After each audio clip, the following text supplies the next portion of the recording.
मैं नौकरी की तलाश में शहर आया था।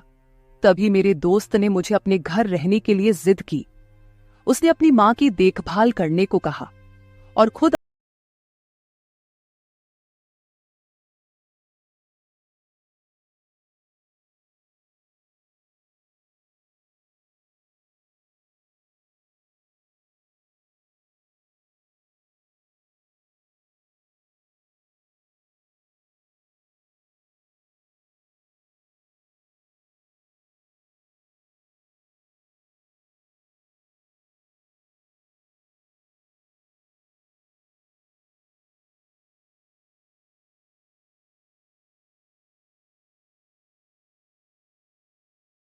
में आप सभी का स्वागत है। मेरा नाम मोहन है। अभी अभी ही मैं नौकरी के लिए शहर आया था। मेरे शहर आने की खबर मैंने अपने दोस्त विकास को दी थी। विकास मेरा सोशल मीडिया पर दोस्त था। हमारी दोस्ती डिजिटल थी, लेकिन बहुत गहरी थी। जैसे ही मैं शहर पहुंचा, विकास मुझे स्टेशन से लेने आया और वहां से सीधा अपने घर ले गया। विकास के घर पहुंचते ही मेरी नजर एक खूबसूरत महिला पर पड़ी और मैंने उसे विकास की बहन समझ लिया। तभी विकास ने मेरी गलतफहमी दूर करते हुए कहा, मोहन, अरे ये मेरी बहन नहीं है, ये तो मेरी माँ है। आंटी इतनी सुंदर और जवान दिखती थी कि मैंने उसे उसकी बहन समझ लिया था। आंटी किसी जवान लड़की जैसी लग रही थी। मैंने उसे पहले कभी नहीं देखा था, इसलिए मेरा भ्रम होना स्वाभाविक था। उस दिन विकास से मिलकर मुझे बहुत खुशी हुई थी।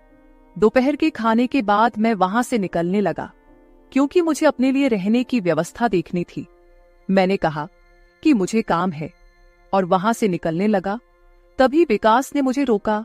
उसने कहा, मोहन, तुम हॉस्टल वगैरह क्यों ढूंढ रहे हो? जब तुम्हारा अपना घर है तो तुम्हारा हॉस्टल में रहना सही है। तभी मैंने कहा, अपना घर?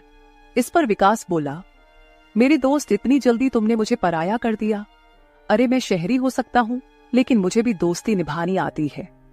देखो, इस घर में मैं और मेरी माँ ही रहते हैं। यहाँ तुम आराम से एडजस्ट हो सकते हो। वैसे भी अब मैं अपने आगे की पढ़ाई के लिए कुछ सालों के लिए विदेश जा रहा हूँ, तो माँ की देखभाल के लिए उसे किसी की जरूरत होगी। मेरे विदेश जाने के बाद तुम भी मेरी तरह मेरी माँ की देखभाल करना। विकास की बात सुनकर मैं भावुक हो गया था, क्योंकि उसने मुझे पराया नहीं समझा, बल्कि अपनी तरह माना था। विकास की बात का समर्थन करते हुए उसकी माँ भी बोली, हाँ मोहन, विकास बिल्कुल सही कह रहा है।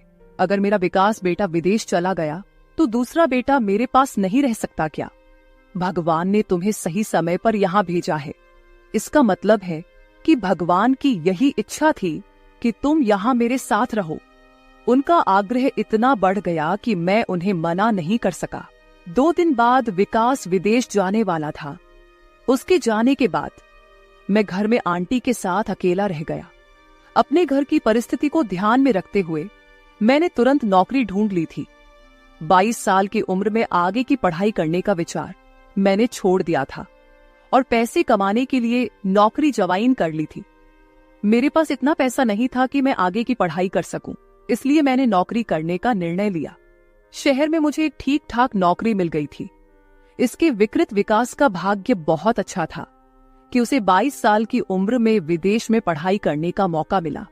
खैर, किस्मत किसकी कैसी होती है, यह कहकर मैंने अपनी किस्मत को दोष देना बंद कर दिया। उस दिन के बाद से मैं विकास की माँ को अपनी माँ मानकर उनके साथ रहने लगा। लेकिन आंटी के मन में मेरे प्रति अनुचित भावनाएं थी, जिस पर पहले मेरा ध्यान नहीं गया। लेकिन धीरे धीरे वह सब बातें मेरी नजरों में आने लगी। आंटी शहर में नौकरी करती थी। उस रात आंटी ने हम दोनों के लिए मेरा पसंदीदा खाना बनाया था। वह बोली,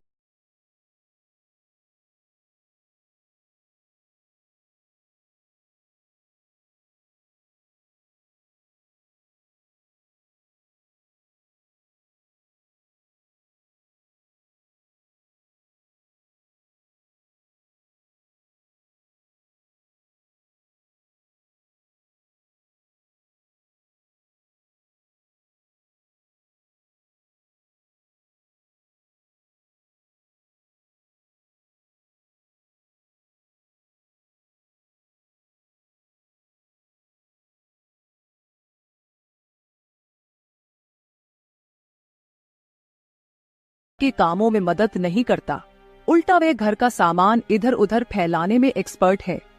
विकास की मजेदार किस्से सुनकर मैं हंसने लगा। हंसते हंसते आंटी अचानक शांत हो गई। मुझे लगा कि उसे विकास की याद आ रही होगी, इसलिए मैंने उनके कंधे पर हाथ रखकर कहा, आंटी अगर विकास की याद आ रही हो तो मैं उसे फोन कर देता हूँ, तुम इतनी उदास मत हो।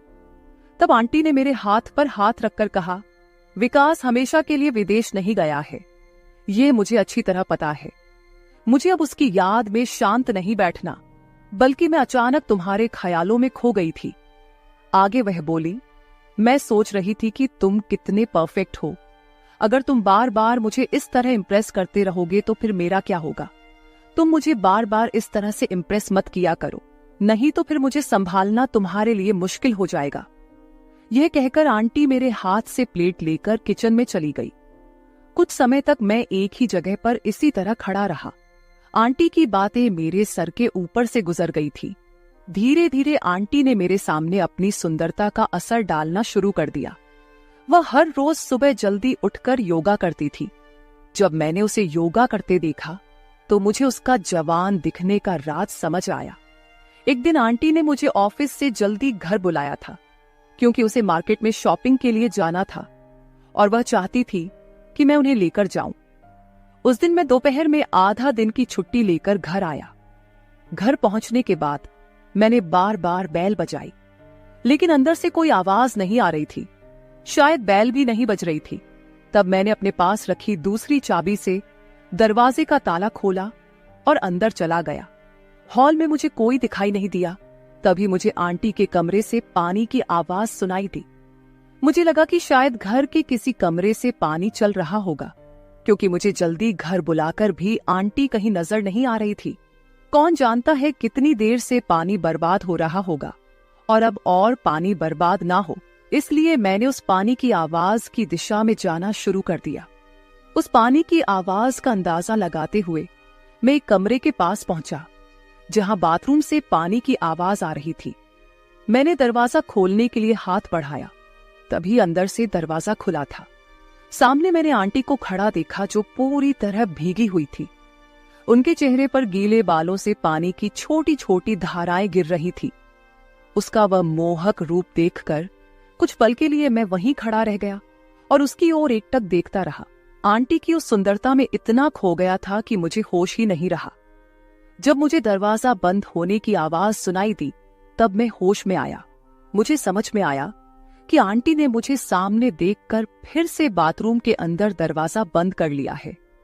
मैं वहां से बाहर हॉल में आकर बैठ गया। कुछ समय बाद आंटी हॉल में आई और मुझसे बोली, मोहन, तुम आ गए हो? मेरे कमरे में क्यों आ गए? तुम्हारे कमरे में पानी नहीं आता क्या? तब मैंने आंटी को बताया कि मुझे तुम्हारी आवाज नहीं सुनाई दे रही थी, इसलिए मुझे लगा कि तुम अभी घर नहीं आई हो। मुझे नल के पानी की आवाज सुनाई दी, इसलिए मैं तुम्हारे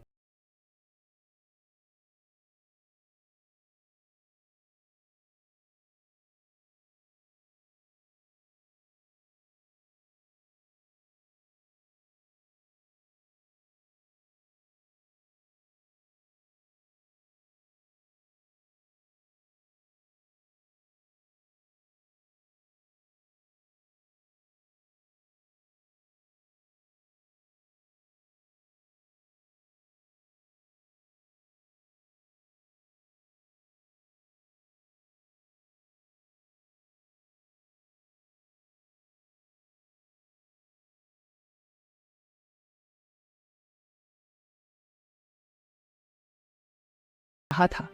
वह मेरे पास आई और मेरे बालों में हाथ फेरते हुए बोली, मोहन, अरे तुम बार बार किस सोच में डूबे रहते हो? चलो अब जल्दी करो। आंटी की बात सुनकर मैंने खुद को फिर से होश में लाया और उनके साथ मार्केट के लिए निकल पड़ा।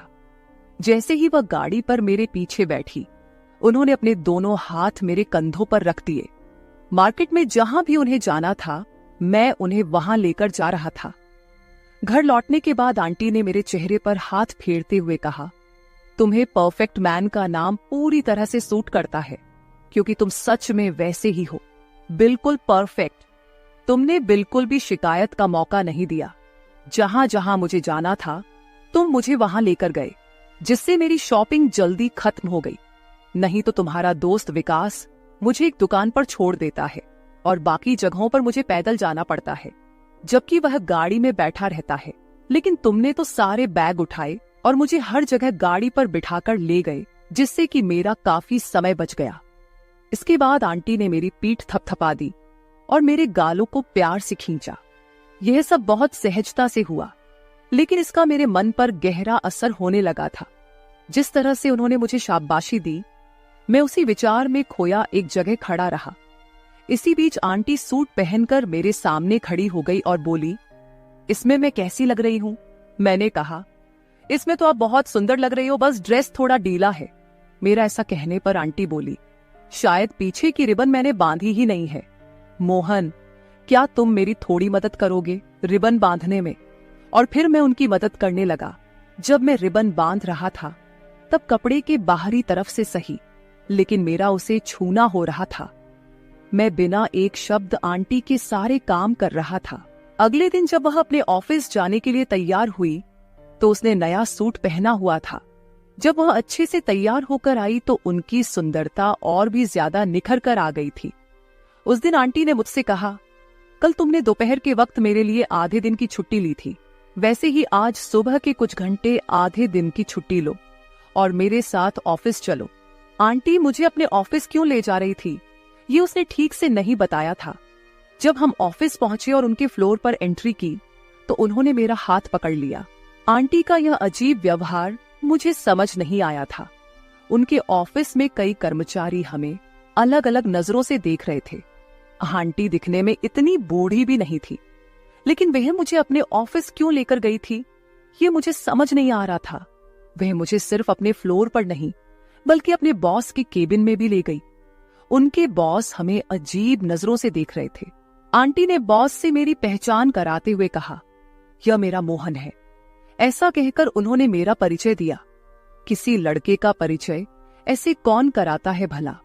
बॉस से मिलाने के बाद आंटी मुझे बाहर लेकर आई और मुझे वहां से जाने के लिए कह दिया। आंटी के ऑफिस में मैं उनसे कोई सवाल ना कर सका। जब शाम को घर आई तो आंटी का व्यवहार थोड़ा अजीब था। घर आते ही आंटी ने मुझे गले लगाया और कहा, आज तुम मेरे साथ ऑफिस आकर मेरी बहुत बड़ी मदद की। आंटी मुझसे बात कर रही थी, तभी अचानक जोर से बिजली कड़की, जिसकी आवाज से आंटी डर गई और उन्होंने मुझे गले लगा लिया। उस वक्त उनकी वह गले लगाने की भावना कुछ अलग ही थी। जब बिजली की आवाज बंद हुई तो आंटी मुझसे दूर हो गई, लेकिन जाते जाते मेरे चेहरे पर हाथ फेरते हुए बोली, अच्छा हुआ तुम जल्दी घर आ गए। देखो ना, तुम्हारे आने के कुछ देर बाद ही इतनी जोर से बारिश शुरू हो गई। आंटी मेरी ज्यादा ही चिंता करने लगी थी और उसकी यह चिंता मुझे अच्छी लगने लगी थी, लेकिन साथ ही मुझे उन पर कुछ शक भी हो रहा था। उस वक्त आंटी दरवाजे पर खड़े होकर उत्सुकता से बारिश देख रही थी, लेकिन बाहर जाने से डर रही थी। उनके चेहरे से मुझे साफ दिखाई दे रहा था कि वह बारिश में भीगना चाहती थी। तभी मैंने उनका हाथ पकड़ा और उन्हें बाहर कंपाउंड में ले गया। आंटी बारिश में भीगने से डर रही थी, लेकिन मैंने उनका हाथ पकड़कर उन्हें बारिश का मजा लेने को कहा। बारिश का आनंद लेते हुए उनके चेहरे पर जो खुशी थी, उसे देखकर मैं भी बहुत खुश हो रहा था। आंटी के बारे में मेरे मन में क्या भावनाएं आ रही थी, ये मुझे भी समझ नहीं आ रहा था। आंटी मानो किसी बॉलीवुड फिल्म की तरह बारिश में भीगने लगी। वह बारिश में मस्ती करते हुए बार बार मेरे इर्द गिर्द घूम रही थी और मेरा हाथ पकड़कर डांस करने की कोशिश कर रही थी। तब आंटी ने मुझसे कहा, मोहन, तुम सच में बहुत अलग हो। आज तुम्हारे साथ पानी में भीगते हुए मुझे ऐसा लग रहा है जैसे मैं किसी फिल्म की हीरोइन हूं और तुम मेरे हीरो हो।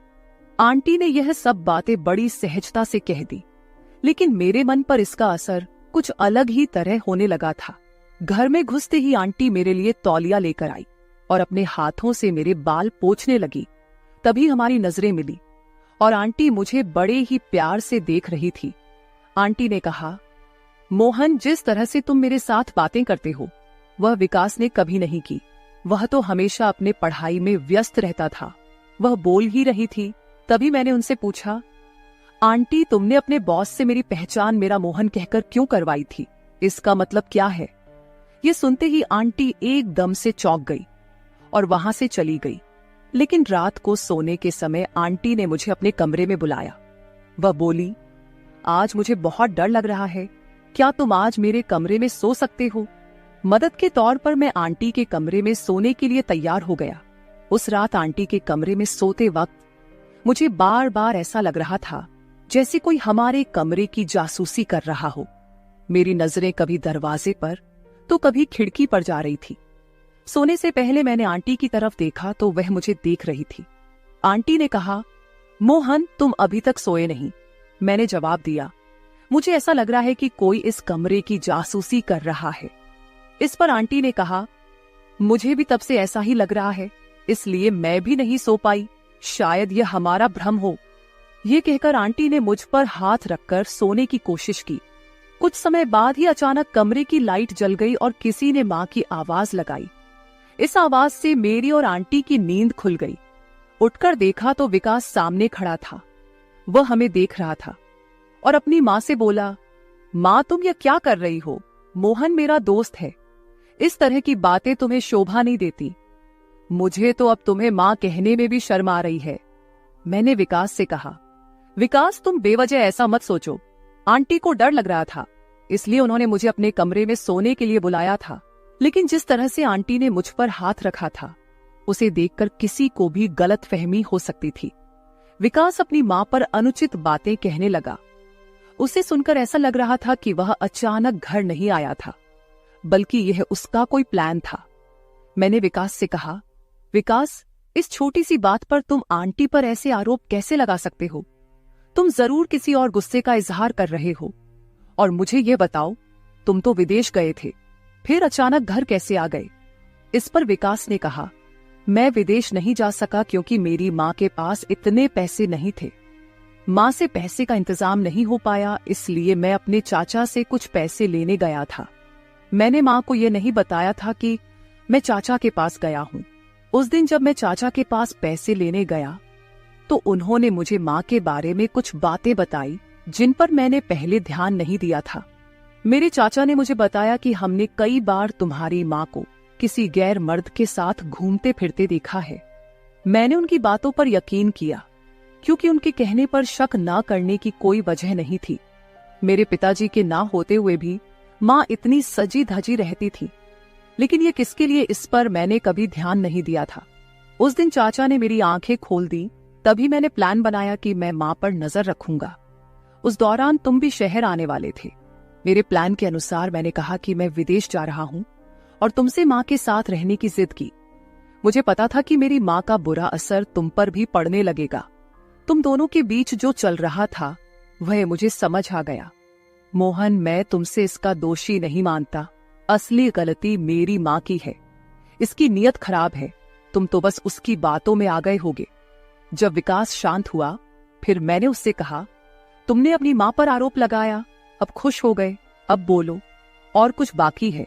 बाकी हो तो वह भी कह लो, क्योंकि आगे तुम्हें बोलने का मौका नहीं मिलेगा। तब मैंने कहा, विकास तुमने हम पर नजर रखी, लेकिन जो तुम्हें देखना चाहिए था वो तुमने देखा ही नहीं।